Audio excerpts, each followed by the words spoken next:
আসসালামু আলাইকুম রহমতুল্লাহি ওয়া বারাকাতুহু। সম্মানিত দর্শক শ্রোতা, আপনারা সবাই, আশা করি আপনারা সবাই ভালো আছেন। আলহামদুলিল্লাহ, আল্লাহ তাআলার অশেষ মেহেরবানিতে আমি ভালো আছি। সম্মানিত ভিউয়ার্স, আপনারা যে যেখান থেকে আমাদের এই ভিডিও দেখতেছেন, আপনাদের সবাইকে আমাদের ইউটিউব চ্যানেল মিম ইসলামিক মিডিয়া এর পক্ষ থেকে আন্তরিক অভিনন্দন ও মোবারকবাদ জানাচ্ছি।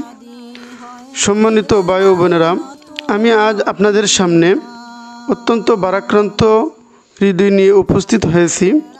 আমি আজ আপনাদের সামনে এমন এক মহামনীষীর জীবনীর আলোকপাত করব, যেই মহামনীষীর অনেক গুরুত্বপূর্ণ এবং অনেক উচ্চমাপের একজন আলেম এবং আধ্যাত্মিক জগতের রাহবার এবং অনেক সম্মানী ব্যক্তিত্ব। যেই মহামনীষীর নাম হলো মোহাম্মদ জুনাইদ। অবশ্যই পরবর্তীতে ওনার নাম হয়েছে জুনাইদ বাবনগরী। কালের পরিক্রমায় ওনার নামের মধ্যে আমরা জুনাইদ বাবনগরী নামেই আমরা চিনি। তাই আমি আজ আপনাদের সামনে জুনাইদ বাবনগরী হুজুর রহমতুল্লাহি আলাইহি এর সংক্ষিপ্ত জীবনী আলোচনা করব ইনশাআল্লাহ। ওনার নাম হলো মোহাম্মদ জুনাইদ। ওনার জন্ম ও বংশ পরিচয়। আল্লামা হযরত জুনাইদ বাবনগরী হুজুর 1953 সালের 8ই অক্টোবর চট্টগ্রামের ফটিকছড়ি থানার বাবুনগর গ্রামের এক সম্ভ্রান্ত পরিবারে জন্মগ্রহণ করেন। তার পিতার নাম মাওলানা আবুল হাসান ও তার মাতার নাম ফাতেমা খাতুন। হারুন বাবনগরী তার নানা ছিলেন। মায়ের দিক দিয়ে তার বংশ দ্বারা ইসলামের প্রথম খলিফা হযরত আবু বকর সিদ্দিক রাদিয়াল্লাহু তাআলা আনহু এর সাথে মিলিত হয়। 5 বছর বয়সে তিনি আল জামিয়াতুল ইসলামিয়া আজিজুল উলুম বাবুনগর মাদ্রাসায় ভর্তি হন।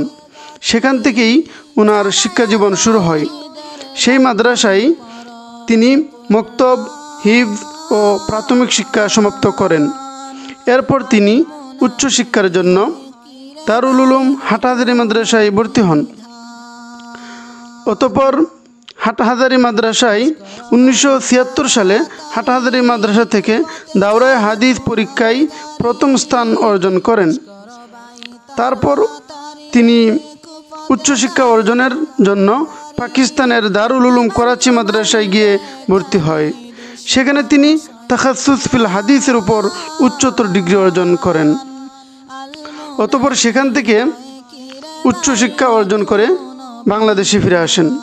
1978 সাল থেকে ওনার কর্মজীবন শুরু হয়। কর্মজীবনের প্রথমেই তিনি ওনার গ্রামের মাদ্রাসা, যেটা বাবুনগর, অর্থাৎ বাবুনগর মাদ্রাসায় তিনি দেশে ফিরেই প্রথমত শিক্ষকতার কাজ শুরু করেন। সেখানে তিনি অত্যন্ত নিষ্ঠার সাথে ছাত্রদেরকে শিক্ষা দিয়ে গেছেন। সেখানে প্রায় তিনি 1978 সাল থেকে নিয়ে 2003 সাল পর্যন্ত নিজের গ্রামেই শিক্ষকতা করেন এবং সেখানে তিনি উচ্চতর তাখাসসুস ফিল হাদিস পর্যন্ত সেখানে শিক্ষার ব্যবস্থা করেন। অতঃপর ওনার যোগ্যতা এবং জ্ঞান দেখে 2003 সালে তাকে হাটহাজারী মাদ্রাসায় ডাক দেন। 2003 সালে তিনি হাটহাজারী মাদ্রাসায় যোগ দেন। পরবর্তীতে তিনি ওনার যোগ্যতা এবং জ্ঞানের ব্যাপকতায় হাটহাজারী মাদ্রাসায় সহকারী পরিচালক ও শাইখুল হাদিস হিসাবে নিযুক্ত হন।